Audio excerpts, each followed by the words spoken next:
In this video, we will be replacing the mass airflow sensor in this 2003 Toyota Camry. On this vehicle, we are unable to exceed 2,000 RPM even if the pedal is all the way to the floor.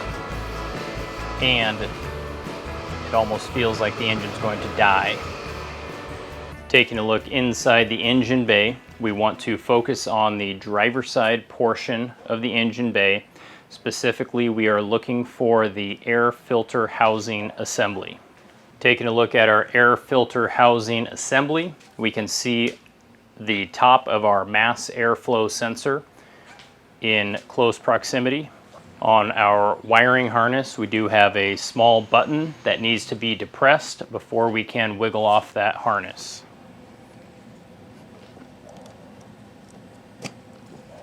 And taking a look at the top of the mass airflow sensor, we have two Phillips head screws that we need to remove.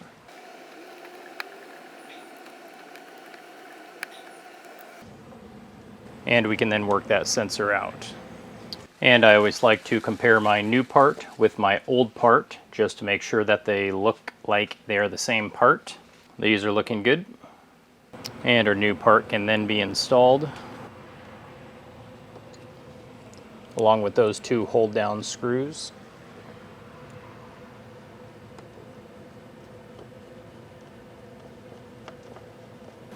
Followed by our wiring harness.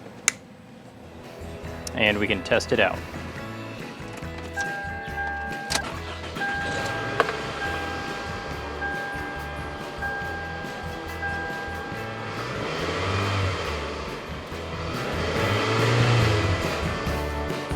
And that's looking much better.